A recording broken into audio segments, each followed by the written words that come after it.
की धमकी देते हैं कि मुर्दैया में तुमको जला के मार देंगे, कोई कुछ नहीं कर पाएगा, कोई बचा नहीं पाएगा, तुम्हारे घर के नहीं आ पाएंगे, और लखनऊ के अंदर पैर मत रख देना, जला के तुमको मार देंगे, करंट का तार चिपका के मारेंगे। जिससे हमारे पास रिकॉर्डिंग भी है, वीडियो भी करते रहे कि हम तुम्हें नहीं रखेंगे और कभी कहेंगे कि हम तुम्हें रखेंगे।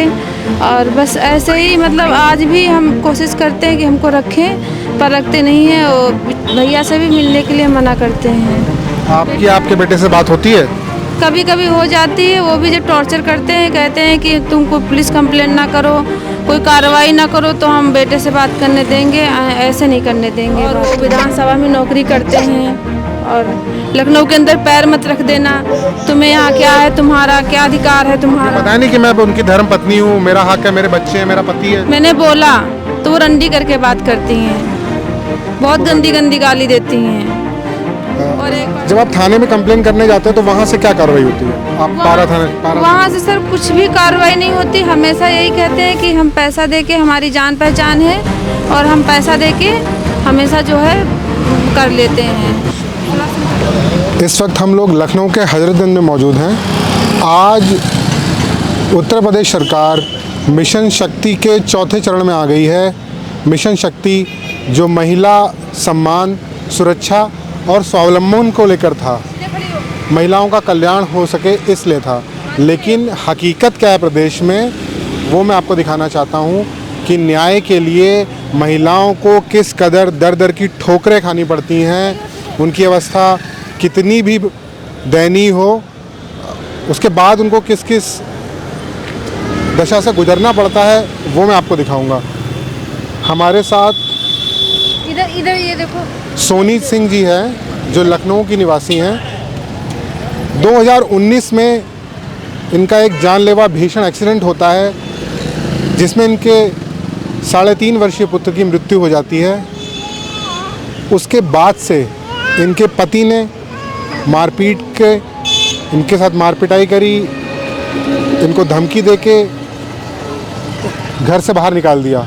ये लखनऊ में पारा में रहती है, पारा थाना क्षेत्र में। पारा थाना क्षेत्र में जब इन्होंने शिकायत करी तो कुछ समय के लिए तो इनको अपने पास इनके पति ने रखा, लेकिन उसके बाद फिर से इनको बाहर निकाल दिया और एक दूसरी अन्य लड़की को जो अवैध रूप से इनके ही घर में रह रही है, और ये अब मजबूर हैं उन्नाव के अजगैन में अपने मायके में रहने के लिए। सोचिए, अब ये महिला उन्नाव अजगैन से अपनी इस लगभग 1.5 वर्ष की छोटी बिटिया है उसको लेके, और ये गर्भवती भी हैं, 8 महीने का गर्भ है इनके पेट में, और उसके बाद भी इनके पति इनको अपने घर में रखने को तैयार नहीं है। इन लोगों को कहीं से सूचना मिली, इन लोगों ने हमें फ़ोन किया कि शायद इनकी कुछ मदद हो सके। आज ये महिला थाना हजरतगंज गई और वहाँ भी बोल दिया गया कि आप दोबारा से उसी थाने में जाइए, एसीपी के साथ जाइए। मतलब फिर से वही प्रक्रिया जो 4 साल से दोहरा रही हैं उसको फिर से दोहराएं। और सोचिए, आप इनकी अवस्था का अंदाज़ा लगाइए। इनसे बात करते हैं।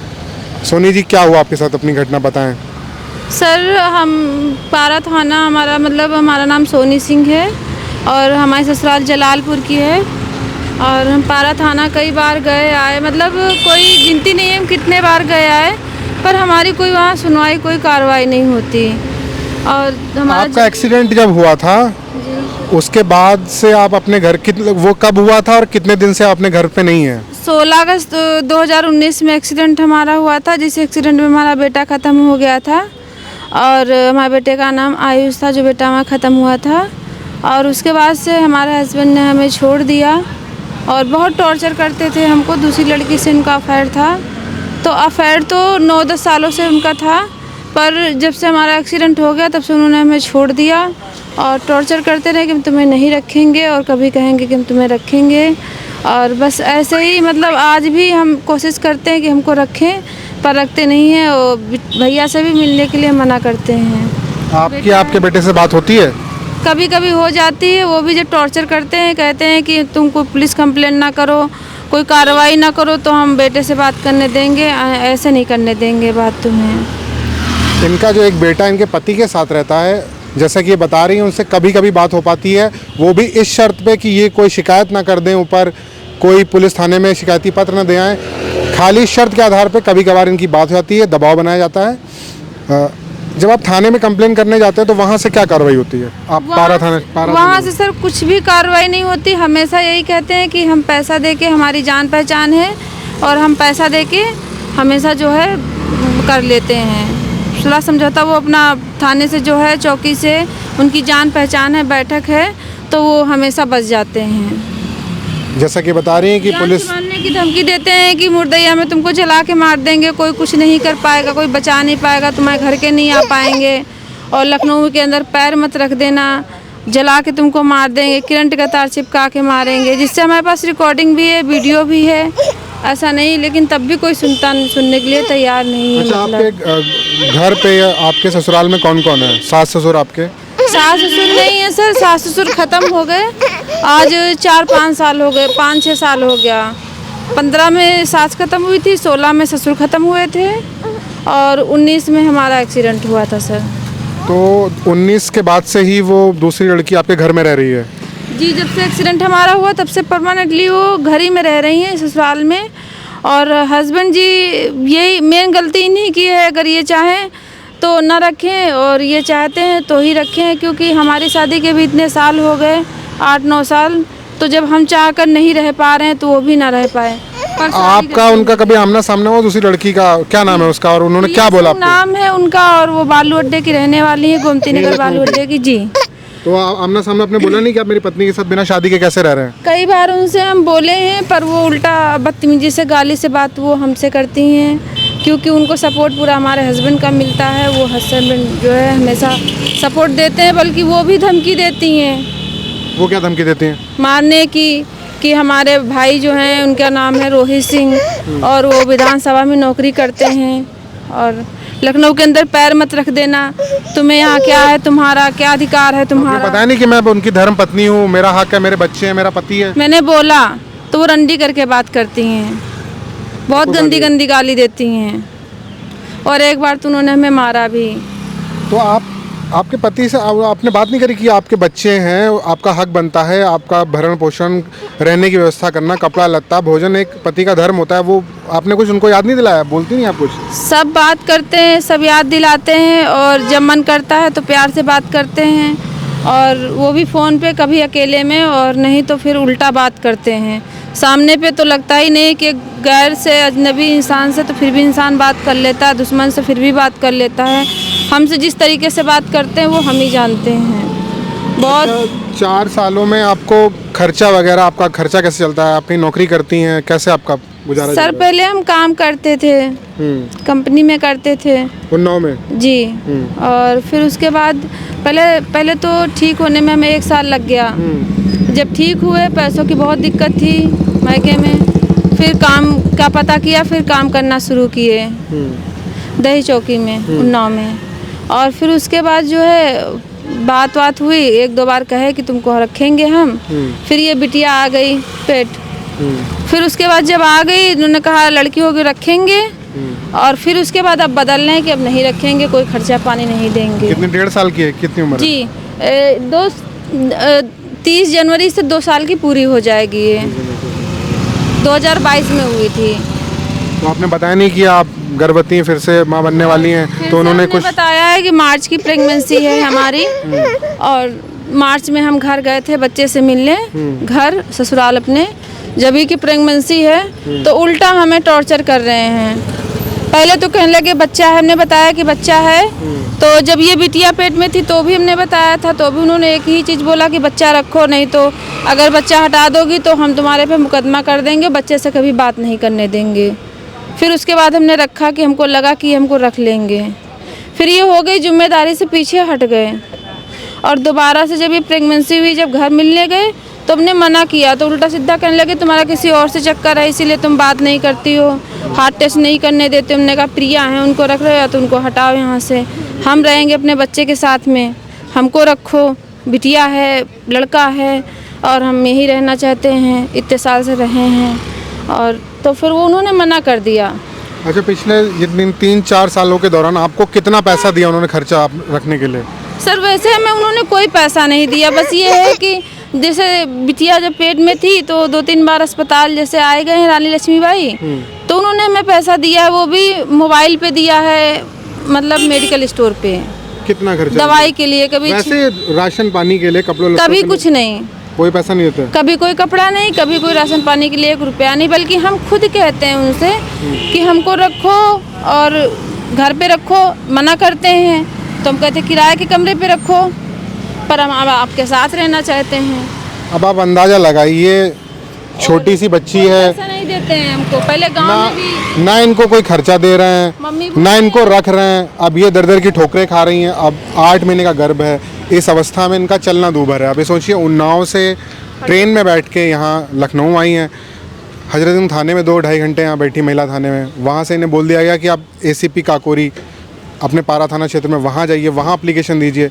अब सोचिए, छोटी बच्ची ये खड़ी नहीं हो पा रही है, बैठ गई है, अबोध बालिका है, और इस अवस्था में जाएंगी, इनके साथ कोई मिसहैपनिंग हो जाएगी तो उसकी जिम्मेदारी कौन लेगा?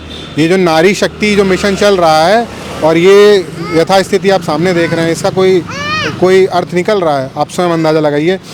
तो इस तरह की जो घटनाएं, इस तरह की जो मामले होते हैं, वहाँ वो संवेदनशील होते हैं। कहेंगे पुलिस तो हमारे हाथ में है, कुछ नहीं कर पाओगी तुम, हमारा क्या कर सकती हो, औरत तो पैर की जूती होती है, ऐसे करके बात करते हैं। और ये आप लगातार देख रहे हैं लखनऊ में, क्या पूरे उत्तर प्रदेश का ये हाल है। पुलिस की संवेदनहीनता कभी कभी सामने आ जाती है। कुछ अच्छे कार्य करने वाले लोग, ऐसे बात करो कि तुम औरत हो, औरत का दर्द समझो। हम भी मतलब इनके साथ 9 साल 8 साल रहे हैं, तुम तो भी 4 साल से रह रही हो, तुम्हारे तो कोई बच्चे नहीं हैं, तो वो तो मेरा कोई दिक्कत नहीं समझती, उल्टा वो हम ही को गाली देती कि तू रंडी है, ये है, मेरा भाई विधानसभा में नौकरी करता, तू कुछ नहीं कर सकती है और यहाँ मत आया कर।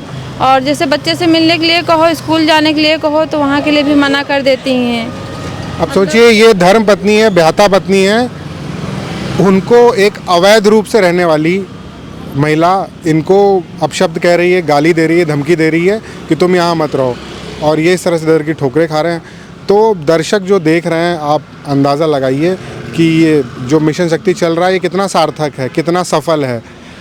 जब तक थाना स्तर पे अधिकारियों को स्पेशल ट्रेनिंग नहीं दी जाएगी। दिखा सकती हो कि प्रिया सिंह कौन है, और ये बता रही हैं, महिला का नाम उजागर करना हमारा उद्देश्य नहीं है, हमारा उद्देश्य है कि इनको न्याय मिल जाए, ये अपने घर पहुंच जाएं, इनके बच्चों का भरण पोषण हो जाए, इनको अच्छी शिक्षा मिले, अच्छा स्वास्थ्य मिले। चाहते हैं कि चलो कल तक खर्चा पानी नहीं दिए तो कोई बात नहीं, हम भी कर खा लेते थे, आज ही हमको खर्चा पानी दें, बिटिया को खर्चा पानी दे, पर कोई जिम्मेदारी नहीं है उनकी।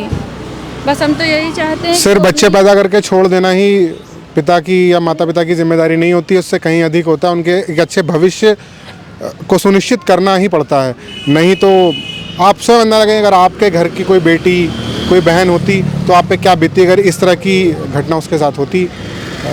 आप लोगों से मैं गुजारिश करता हूँ कि इस पे कमेंट करके बताएं कि ऐसी समस्याओं का समाधान कैसे हो, और इसको ज़्यादा से ज़्यादा शेयर करें ताकि संबंधित अधिकारियों तक उनके संज्ञान में ये चीज़ें आएँ। और जो पुलिस अफसर हैं, पुलिस अधिकारी हैं, थाने में बैठते हैं, जिम्मेदार लोग हैं, उनको संवेदनशील होने की बहुत ज़्यादा ज़रूरत है। पुलिस ट्रेनिंग मैनुअल में ये चीज़ें डालना बहुत ज़रूरी है। पुलिस रिफॉर्म इस वक्त देश की सबसे बड़ी आवश्यकता है, क्योंकि 2020 में 14 फरवरी को आए थे, एप्लीकेशन हमने दी थी पारा थाने में, तो वो तो दरोगा जी तो बिल्कुल इंसानियत नाम की कोई चीज़ ही नहीं थी, इतना हमको बेइज्जत किए थे। क्या बोला आपसे? बहुत घटिया टाइप में बात किए थे हमसे। क्या कहा आपसे उन्होंने? बहुत गंदे शब्द बोले थे हमसे, मतलब उम्मीद नहीं थी कि ऐसे औरतों से बात भी होती है। मतलब दरोगा जी बात भी ऐसे करेंगे कि तुम नहीं रहोगी तो दूसरी तो रखेगा और तुम इस लायक नहीं हो। अब ये कौन डिसाइड करेगा कि कौन किस लायक है, कौन किस लायक है? हमारे सामने की बात थी, दरोगा जी पैसे लेके चले गए और पैसा देने वाला कोई और नहीं था, हमारे हस्बैंड के दोस्त शिवा सिंह थे, जलालपुर में वो भी रहते हैं। अब ये घटना आपके सामने है। थे और एक मतलब साथ देने वाले इनके दोस्त ही थे, कहीं राजू भैया हैं, कहीं शिवा भैया हैं, यही सब लोग। अगर समय समय पे साथ क्या चाहती हैं आप क्या चाहती हैं, क्या कर रहे हैं? सर बस यही चाहते हैं कि हमको अपने साथ अच्छे से रखें बस, और हमें कुछ नहीं चाहिए। हम अपने बच्चों के साथ अपने घर में रहना चाहते हैं कि हमने भी इतने साल इनके साथ अर्पण किए अपने आप को, तो हम कहाँ जाएं और हमें ऐसी स्थिति में कौन रखेगा। अब सोचिए, इनका एक बच्चा नहीं रहा एक्सीडेंट में, और एक बेटी है छोटी, और एक पेट में बच्चा है, एक बेटा, दूसरा इनके पति के पास है। अब इस अवस्था में अगर किसी को छोड़ दिया जाए तो उसका गुजारा कैसे होगा, आप अंदाज़ा लगाइए। बर्बाद हो गए, हर तरीके शरीर से खराब हो गए, बर्बाद हो गए, किसी लायक नहीं बचे। और वैसे भी मान लो, और बच्चे भी हो गए। अब इनके पास तो घर है, गृहस्थी है, सब कुछ तो है, किस चीज़ की कमी है? कमाते हैं, अच्छे से अपना रह रहे हैं ऐसो आराम से। जब आप और उनसे हम पैसा कैसे खर्चा दें? मांगते हैं कि भाई बच्चा है, उसको खाना पीना है, कहते दूध देंगे पर देते नहीं हैं। टालते रहते हैं आपसे। हाँ, तो फिर आप कैसे व्यवस्था करती हैं? खाना पीना, दूध, दवाई, अब हर घर- चीज़ की जरूरत पड़ती है। कुछ भी नहीं, बस ऐसे ही घर में काम करते हैं। घर बस मम्मी है, भैया हैं, तो भैया से तो कुछ मोटी बुद्धि के हैं। मम्मी है, वो दूसरे के घर में काम करती है, उससे से थोड़ा बहुत खर्चा पानी चल जाता है प्रेजेंट टाइम पे। और पहले तो हम काम करते थे, जब प्रेगनेंसी हो गई तब कुछ दिनों से काम बंद हो गया था, तो जो पैसा कमा के रखे थे उसी से खर्चा पानी चलता था हमारा। देखिए ये चीज़ आपके सामने आ रही हैं लगातार, और यहीं से हम अपनी वाणी को विराम देंगे। वीडियो जर्नलिस्ट प्रशांत वाजपेयी के साथ पीयूष पांडे, लखनऊ।